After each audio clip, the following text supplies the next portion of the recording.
Good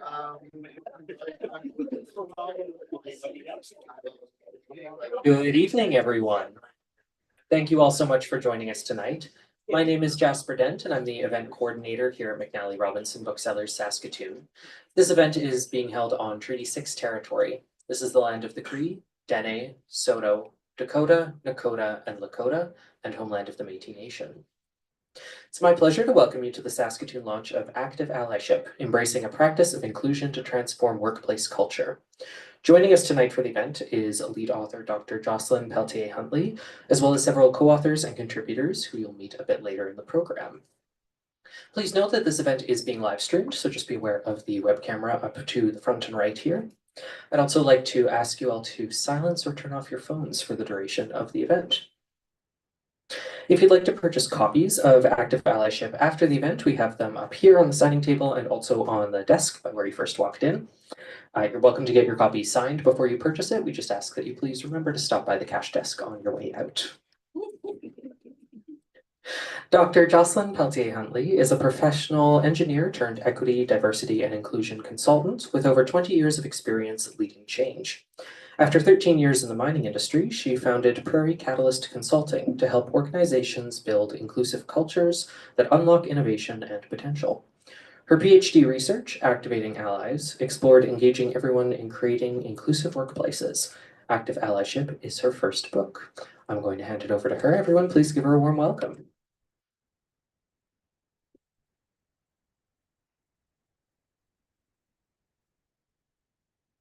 Thank you, Jeff. And thank you very much to McNally Robinson for hosting us tonight. Thank you to all online and in person. A few surprises with who showed up tonight, which was pretty exciting. And yeah, really happy to have all of you here online and in person to celebrate the launch of the book. So I wanted to start off by introducing myself just by reading the first page or so of the book. And if you read it, you know what I'm going to say, but anyway. So you can either be a woman or an engineer. The joke's punchline was followed with quiet laughter as the 12 or so people sitting around the boardroom table glanced nervously at each other. No one said anything.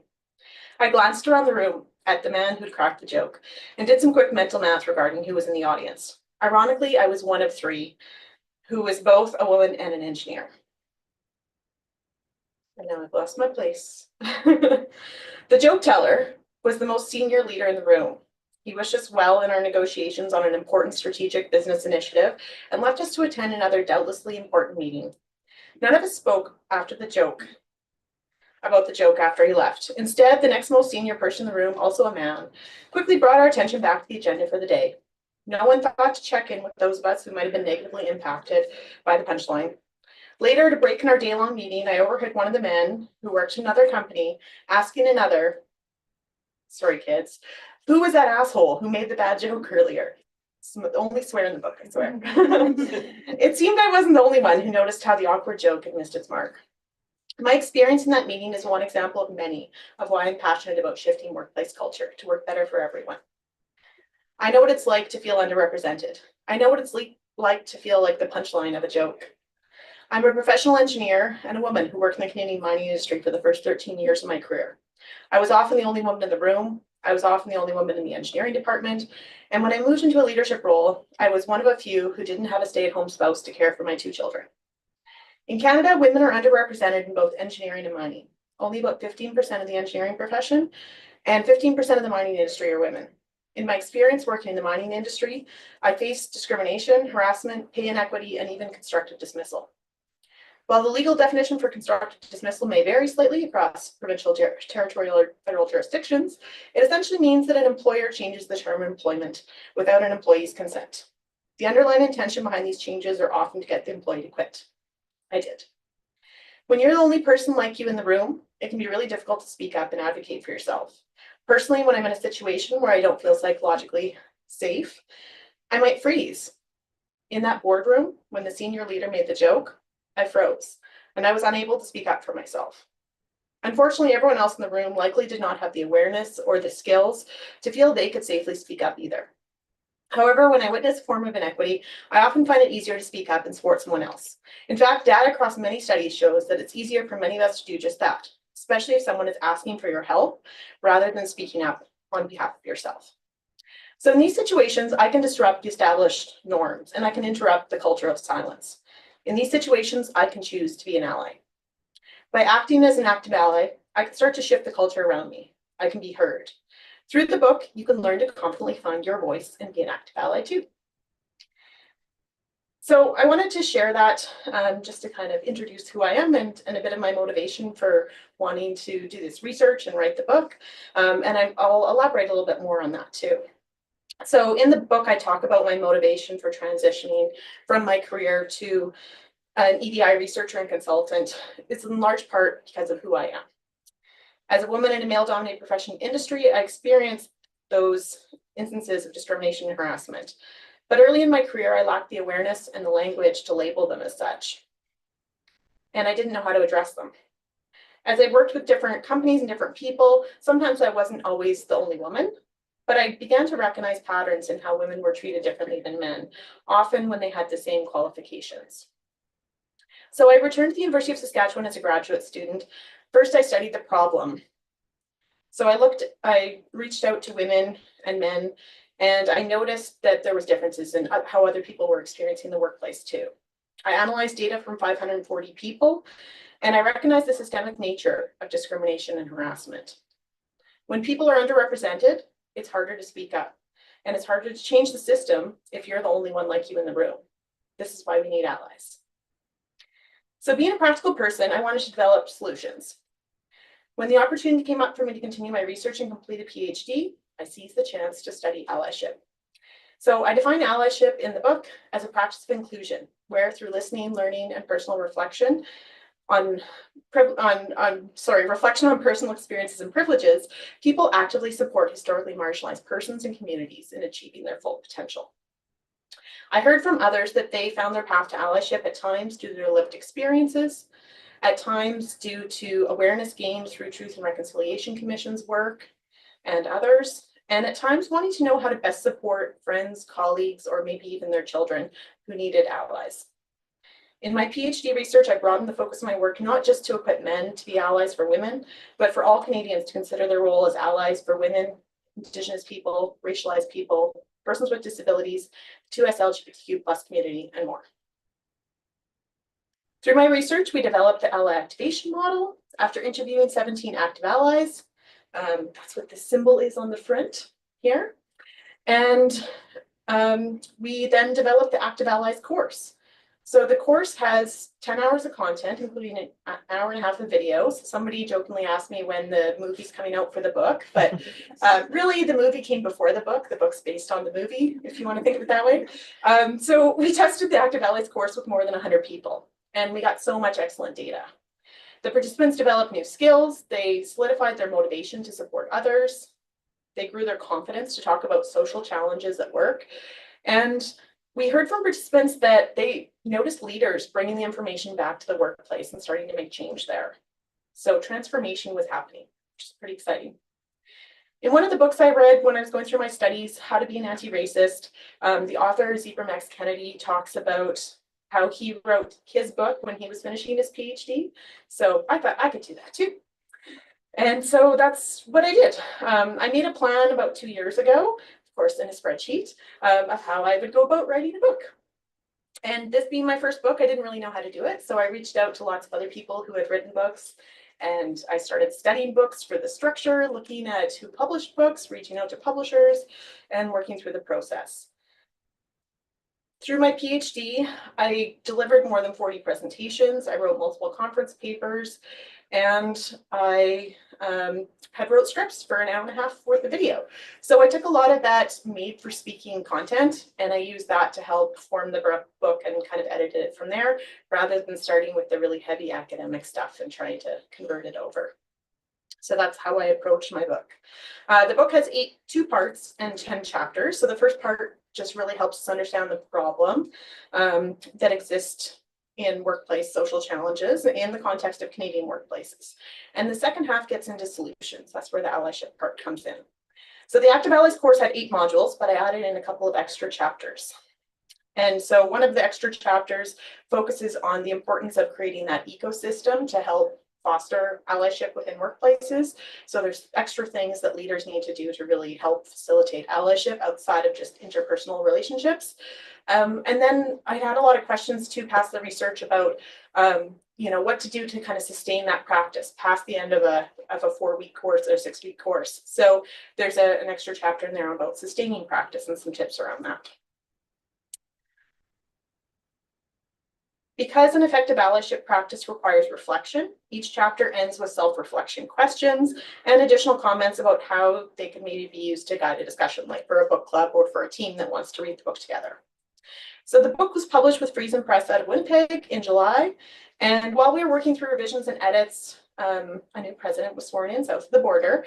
And a topic that I'm passionate about has been receiving some serious backlash in the last 10 months or so. So EDI has been blamed for plane crashes, and most recently, something that's kind of EDI related, common pain reliever has been blamed for causing neurodiversity. And so both of these things are not true, but I think it kind of highlights the importance of why we need evidence-based research and why we need collaborative research, so that we can aim to design things in a way that can support the people we're wanting to support. And that's what I tried to do through my research and through this book. So the team at Friesen Press were really excited about my book when we were going through the editing process, because they thought it was this hot topic and it was so timely that really I'd started the work for it years before and I hadn't intended for it to be a hot topic or timely. So unfortunate kind of how the last 10 months have went. But I did want to write a book for Canadian workplaces based on our legislation and our history, because I found that was really lacking when I was doing my research, just having that context. So I also invited 8 other people, many of whom were participants in my research going back to 2021, to share their stories in the book.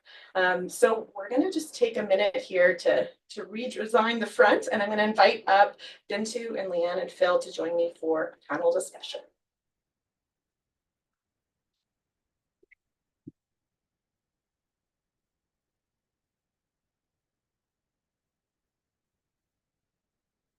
Doesn't matter.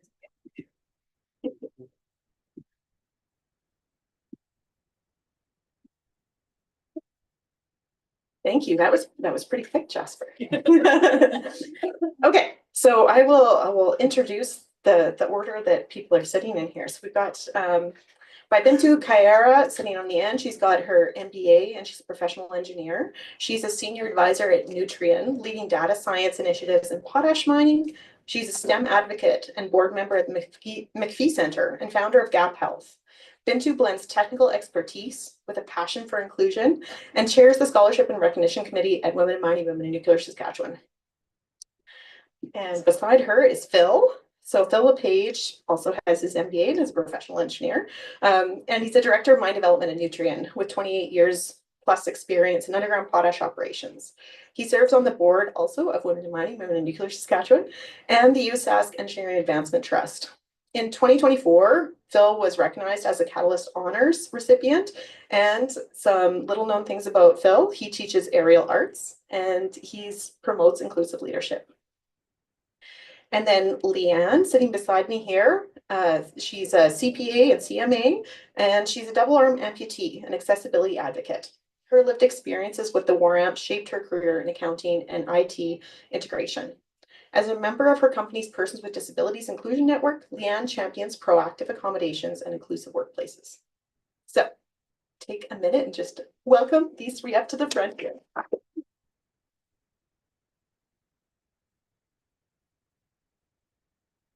Bintou, you can go first, but and then we can pass it to Phil first. Okay, so I know we don't have a lot of time, so we'll ask a few questions and then we can do some audience questions after. But so this might give you flashbacks. When I first interviewed Bintou and Phil in 2021, I'm sure I asked them some sort of question around what does allyship mean, because I was trying to understand it too. So you've maybe had more time to think about it and talk about it since then, but tell me a little bit about what allyship means to you personally.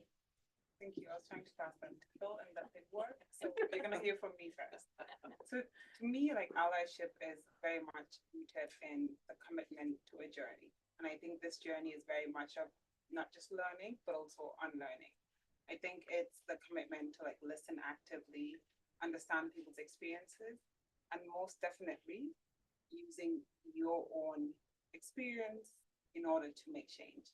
Trying to make sure that people around you are comfortable and going through that with them. I think that will be the main one. You know, you made it hard to follow.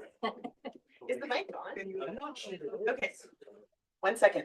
We're gonna just do a tech check here. Yeah, just gonna feel like this. There's green light on. We can pass the one around too. Yes, Bintou touched on a lot of the, that's better? Yeah. Good. Bintou touched on a lot of the great things there already. I think when I think about it more now, and here we are 4 years later from the first conversation, I think of allyship as well as I know Bintou said about making people comfortable, but I'd also say it's about making people uncomfortable. So it's being in that place so that when people are uncomfortable, you're also there to support them in their journey. So it's looking at yourself where you're at and providing that support, you know, standing up and maybe being the disruptor in terms of, you know, being able to stand up. So it makes it, maybe makes others uncomfortable, also makes it comfortable for others to come forward and be able to step up and be in that place so that everybody can move forward and make change. So really, this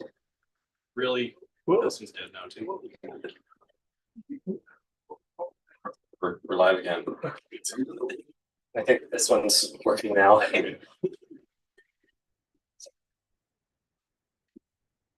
Yeah, I'll pass it over anyway here, so. What was my final thought? Right, so it's really, it's creating a psychologically safe space, which I know is a buzzword these days, but really it's creating that safe space so that whether it's people like yourself or different, that they feel comfortable to be able to come forward, that they can talk to you, that you can help support them. So really being that person who challenges and sponsors and acts to bring other people up. You know, I know it sounds trite, but we all rise together, right? So.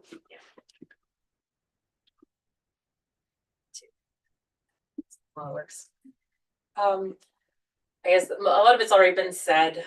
Just like I know for my commitment in my allyship is kind of continuing to learn about people that are different than me. I think I kind of made an assumption sometimes in my life that people just would always know from the disability perspective that what people would require to remove the barriers or, and I think, you know, in kind of working in some of the committees I've worked with and having discussions with people, I think I've come to realize people don't always know. I mean, you don't know what you don't know. Everybody has a different lived experience.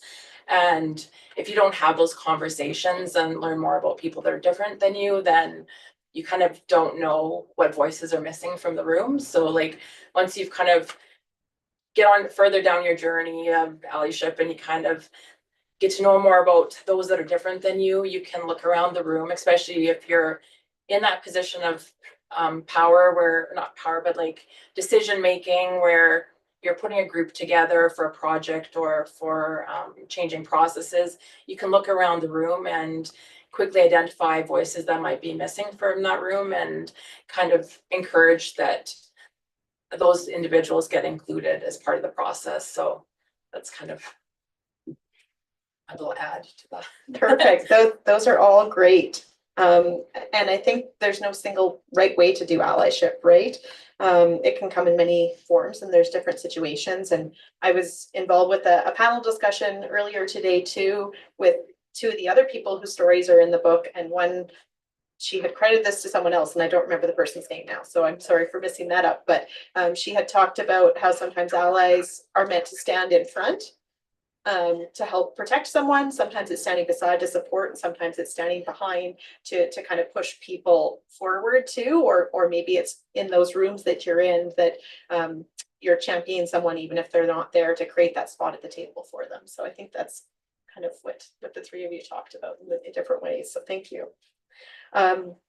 So next question, you heard my reason for writing the book was in part to make the outcomes of my research accessible to Canadians. Tell me why you chose to be part of the Active Allyship Book Project. And maybe I'm just really good at persuading people. Leanne, if you want to start. I'll go first. I guess early in my career, I didn't have a voice. I didn't advocate for myself, and I didn't feel, part of it was not feeling safe in my work environment, but also being a woman with a disability, there was more women. So I was more focused on the inequality for women versus inequality for those with disabilities. So I didn't do a lot in terms of advocating for myself or for others for that matter. But later in my career, as the culture shifted in my company and they became more focused on DEI, then I felt safer to voice the inequalities that I saw in my company in particular. They started creating committees for different groups. So I had joined a diversity inclusion group, which later I joined a group for those with disabilities within the company.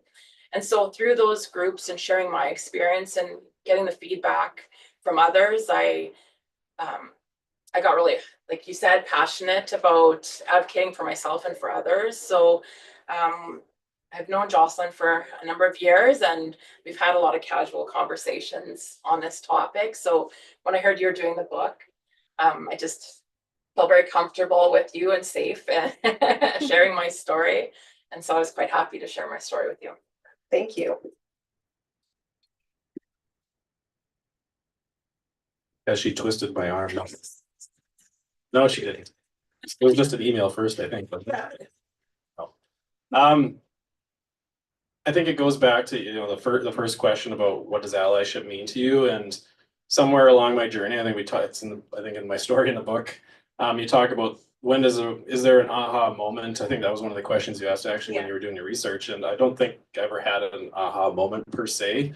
It's more about realizing where things stood, that it wasn't right how things were happening, and then I was in a position to use my privilege. I'm white, cis, male, hetero, have a great haircut. I fit all the boxes, right? So it's like I'm a part of the group that can actually make that change, because just through my privilege, I have the power and ability to do that. So how can I use that to enable? So I had started doing that in my work, and in working with Jocelyn on the Win-Win board and other things, I saw this as a great opportunity to take some of the stuff that I was trying to do internally and also use it externally to work in the mining industry and beyond, and be able to use that. So if in some small way my experience would help to show that and set an example, I definitely wanted to be a part of it so I could help make that change happen.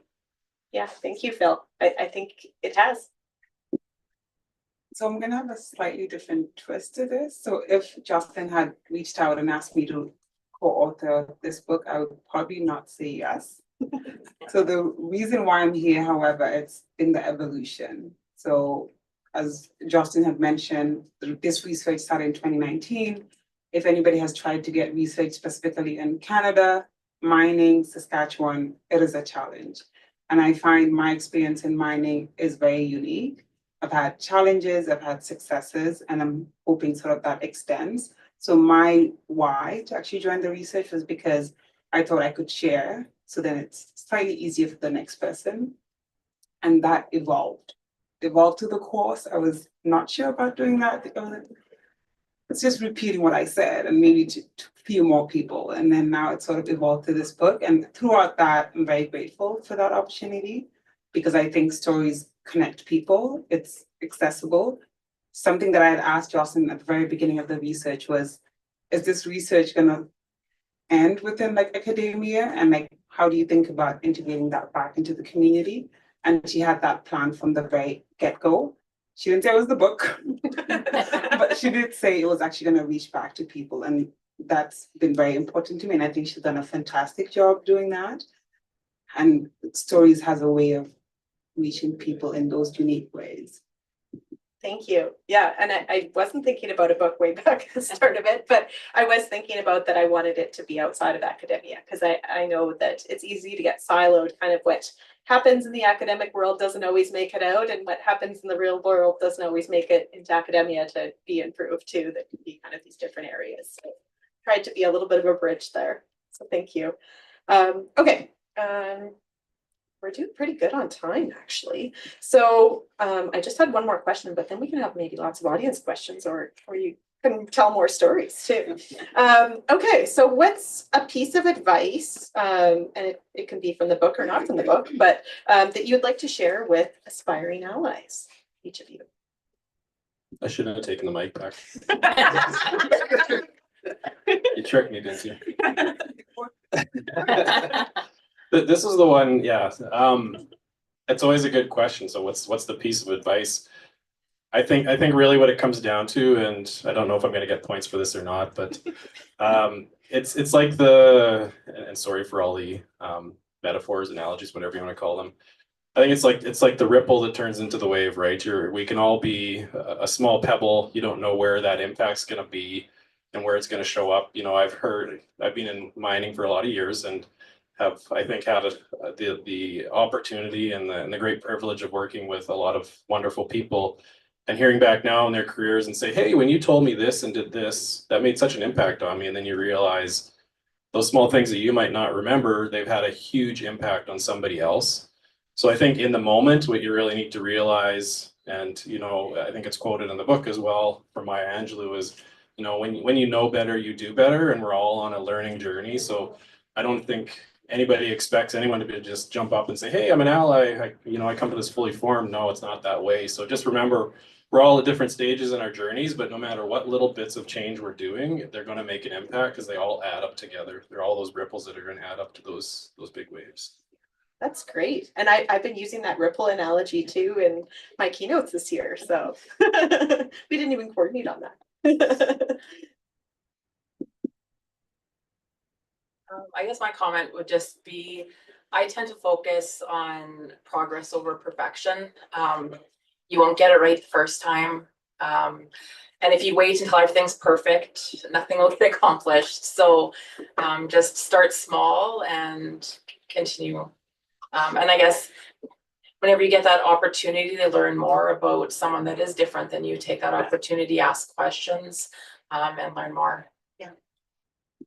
That's great, Leanne. And yeah, that's why one of the critical skills that kind of came out of the research was apologizing, because we are all going to make mistakes as we're trying to figure things out.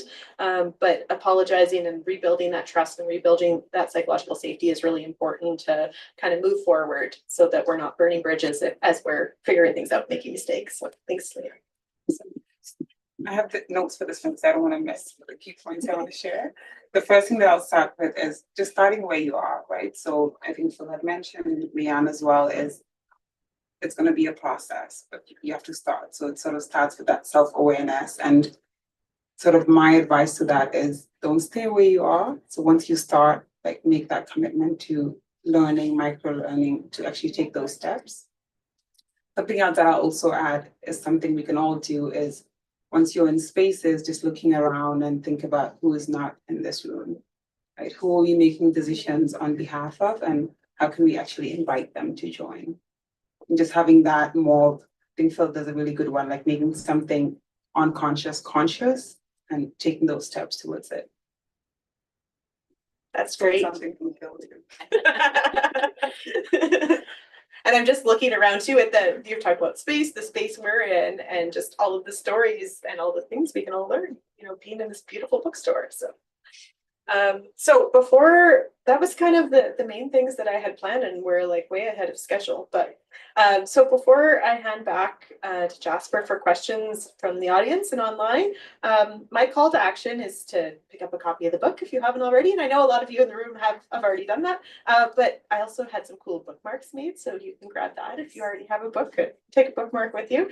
There's a QR code on the bookmark to give me and all of us some feedback on the book. So I'd love to hear kind of testimonials and hear people's feedback on the book. For those online, sorry I can't hand you a bookmark, but I will be posting on social media on all my channels and tagging all the co-authors too, so that you can give feedback that way as well. And otherwise, please reach out. The trickiest thing sometimes with connecting with people on LinkedIn and social media is just figuring out how to spell people's names. But they're all either on the front or the back of the book, all of our names. So that's a way that you can connect with each of us. And we would love to all carry on the conversations that we've started today and started maybe a few years ago, I guess, through the research and have carried on through the book. So with that, we would love to hear your questions.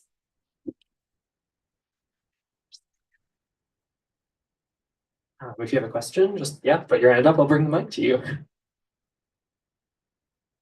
What do you find to be the biggest difference between a Canadian context and a US context in your research?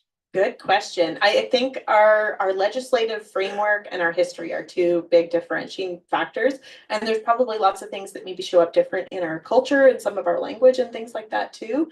But really our history is different. And I think where we're at in recognizing the truth of our history is maybe at a different spot than where the US is today. And things can definitely ebb and flow, you know, as different people come into different leadership roles and that kind of thing too. But one thing that I have seen for sure is around truth and reconciliation. And so I was fortunate to be going through my PhD research. I started in September 2020.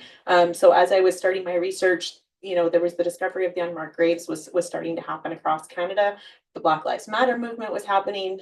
So those, I think, sparked some really important levels of awareness and conversations. And we were living through a pandemic and, you know, there was a lot of upheaval happening. But I think especially truth and reconciliation and the discovery of unmarked graves in Canada really solidified for a lot of Canadians. I've heard that through maybe some of the interviews that we did, but through a lot of the other people who participated in the Active Allies course too, that was a big motivator for them to want to do better and know better and kind of come towards allyship, because they were wanting to understand how can they take part in reconciliation and what is their role in it. So yeah, thank you, Rebecca. Anyone else want to add anything? Doesn't have to be me answer.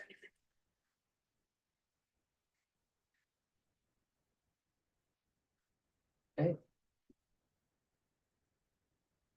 That was a great presentation.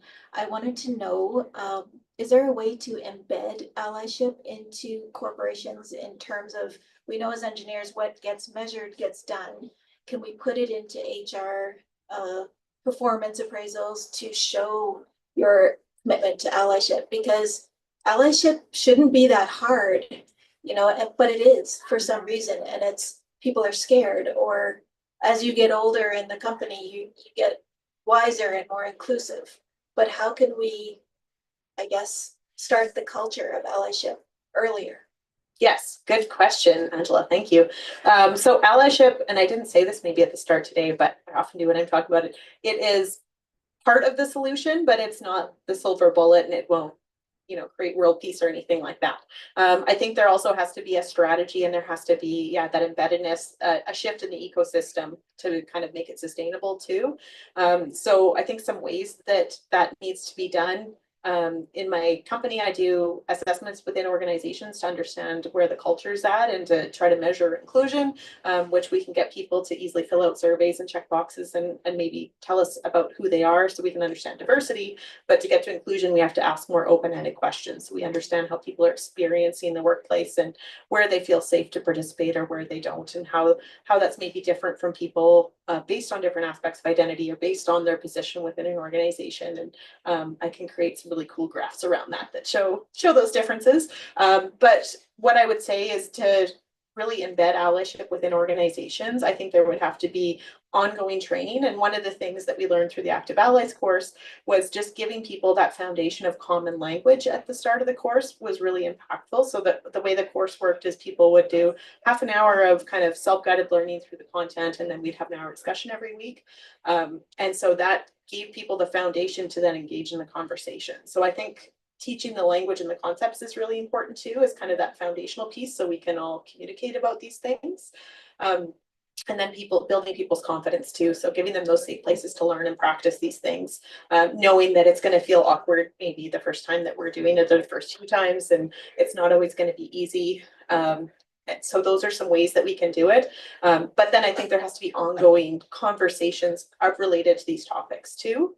And then the last piece around it, like obviously the policies and examining the policies is part of it, but also leaders need to walk the talk around allyship.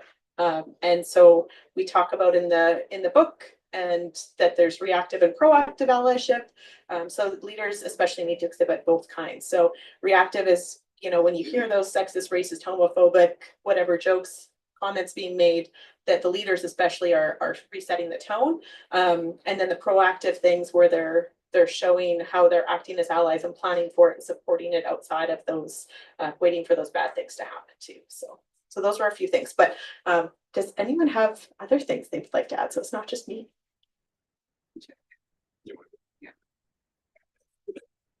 Well, I'll just add like two things, and I think Justin had talked a little bit about one of them was something I read or heard. It was around the worst behavior that's allowed in a workplace dictates the culture, right? So I think it's just having that understanding of like, what are we letting happen here, right? So then using that as like a lens to where we are and like how we actually want to shift it. Something else that I'll also add is what also gets rewarded, right? So if, for example, you're a young engineer, you're joining a workplace and the superintendent has been saying certain things and has been acting a certain way, you may unconsciously think that is the behavior that you should also have in order to get those jobs.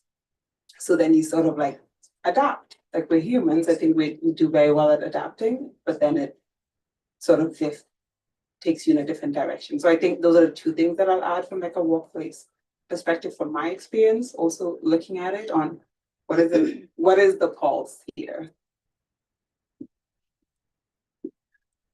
Maybe just to build on what Jocelyn and Bintou were speaking to, I think you can get just from an operational perspective. I spent a lot of years in mining operations and leading in those operations. From what I've seen and what I've experienced, if you're gonna make it stick, it's great. You can have all the policies and procedures that you want, but you like you touched on, Bintou, you need senior leadership to buy into it, but also you need a champion that's going to lead that and set that example, who's going to keep that, carrying that forward. Otherwise you don't have that sustainability. So you know that they're going to build that into the, yeah, you talked about setting an example, right? Is living, you know, walking the walk, they're talking, right? So for instance, something as simple as inclusion shares, you know, a lot of mining companies have safety shares, having inclusion shares and building those and making those an expectation that people are doing those, and it becomes, maybe it's something strange to them up front, but then it becomes a regular way of them doing business. And then even if the winds change, as we've seen recently, that's already built into just the way that they do things, which is what we want, right? So but you really need those champions to lead to be able to get to that point. So it's important to find those people that can take that on and give them the support to move that forward.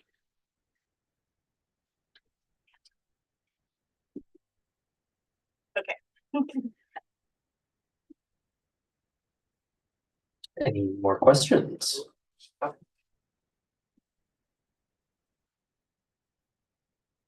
I'm not in the workplace anymore, which is awesome. But I also live in rural Saskatchewan, which is not always awesome.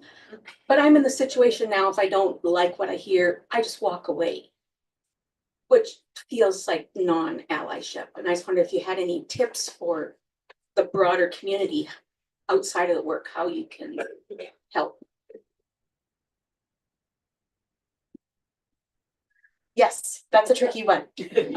Because in those situations too, when you're hearing something just out in a community event, you do have that option to easier walk away, I think, than when it's in a workplace situation and it's coming from someone in a position of power over you. It's harder to just walk away from those situations.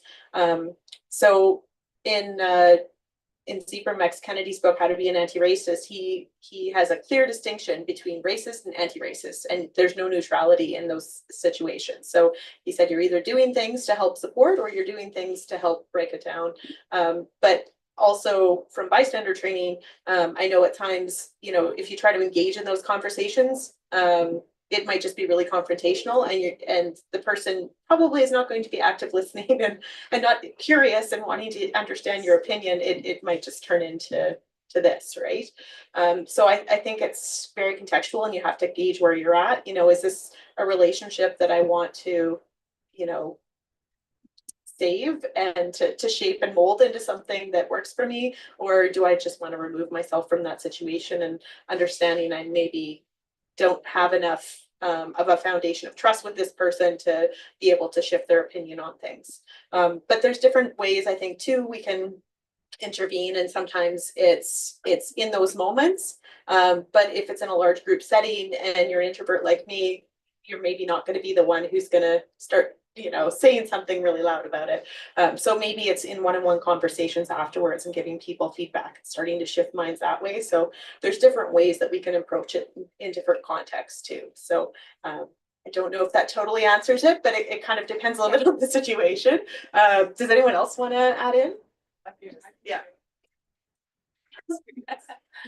I guess just providing feedback to, I'm going to look at this from the lens of those with disabilities, because those with disabilities is the one group that there's a good chance you may join at some point in your life if you live long enough.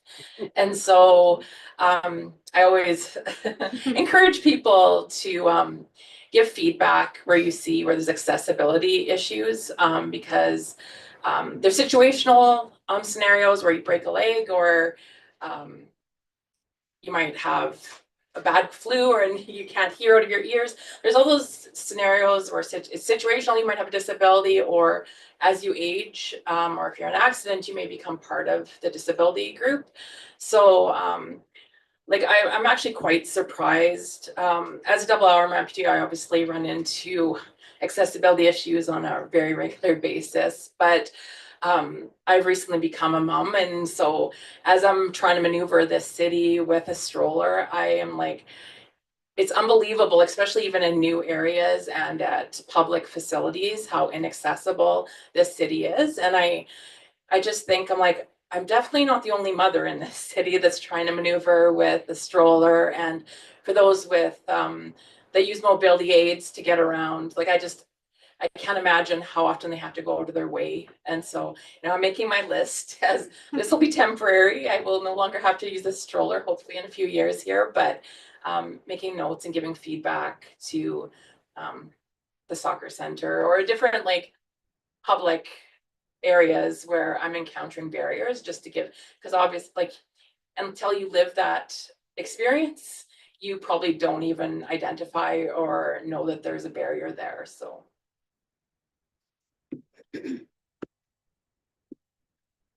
I also lived in rural Saskatchewan for a few years, working out there for a different mine that I worked at.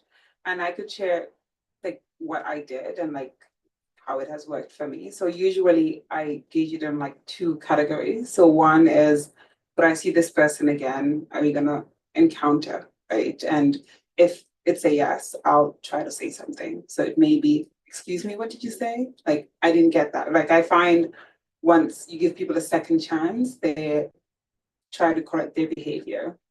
Right? It may not be the case, but that has been my own personal experience. And then the second category is, am I going to see them again? And I've also walked away.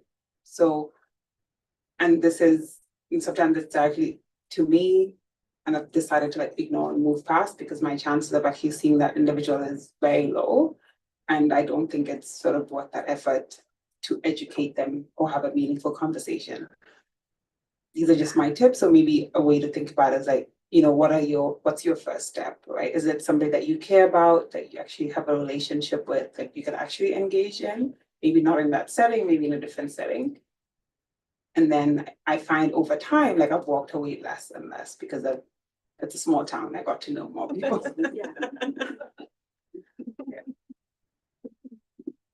Phil doesn't want to take it. Phil knows the trick now.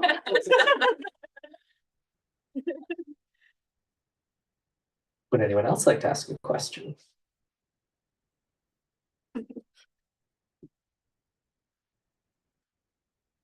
Not so much a question, but more a comment. One of the things I learned from that book was that you go after the concept, not the person or the individual. And one of the things that I use, that's a very racist or misogynistic comment that you just made. You realize that. And I'm not always that subtle with it. I'm a bit more straightforward. Now, a lot of men don't know what misogynistic is. They have to be educated.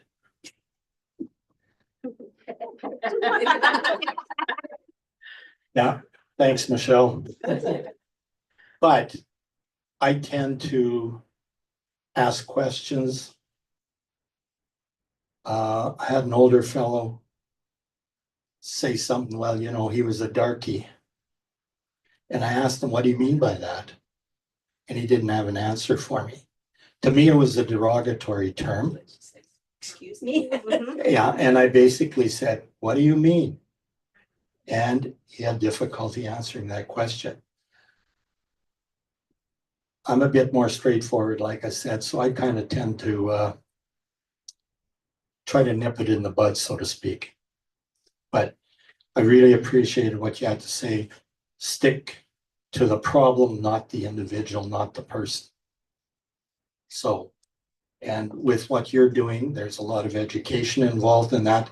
And I think that's going to help our society be better, be more inclusive, be diverse, and hopefully equitable. Thank you.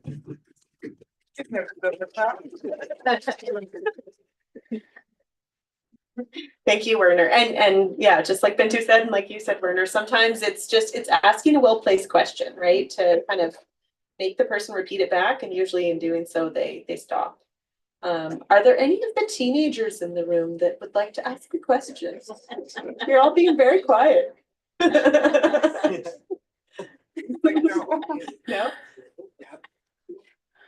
There's a prize for you. Anyone online? Are there anything in the chat? Okay. Oh, Sarah has one. okay. I have a question coming from here. Okay. I would like to know what inspired you to write a book? Yes. Write this book. Thank you, Maya. So I wanted to get the information out there, and I know that when I publish academic papers that I only get a few people that read them, especially if there's a paywall, then there's like nobody reads them. So, and it takes a really long time to publish those too. So I wanted to get the information out there, and I saw the data in the 100 or so people that took the Active Allies course. And you know, when I was first starting out with this work, I was really thinking about how do we call men into the conversation? How do we call men into being part of this? Because I was in so many rooms, I'd go to mining conferences where there's probably like 10% or less women there. I don't know. There's very, very few women.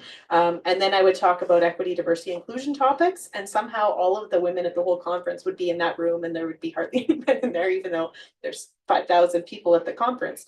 And so there was often a comment of, well, next year we should get our allies in here. Like the men need to be part of the conversation too. So I was hoping with the book that maybe even if some of the men or some of the people who want to be allies aren't ready for taking a 6-week course yet, that maybe they would be interested in picking up a book and looking at part of the book and learning that way. So just trying to get the information out there in a different form, like Bintou was talking about too, just to try to expand the knowledge and create those ripples in different ways.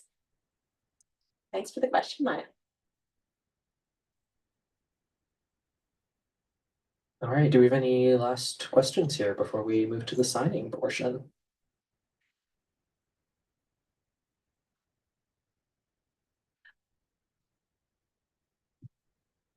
Okay, well, thank you all sincerely for coming here today, and everyone online too. I don't know who's all online, but I do know a few people that are going to be watching. So really appreciate all of you coming here today, and yes, thank you very much.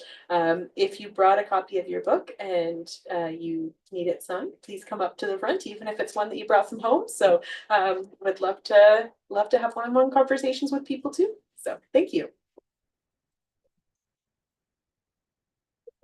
And thank you, Phil and Leanne, for being brave and letting me twist their arms and force them into coming up here again today too. So big round of applause for the three of them too.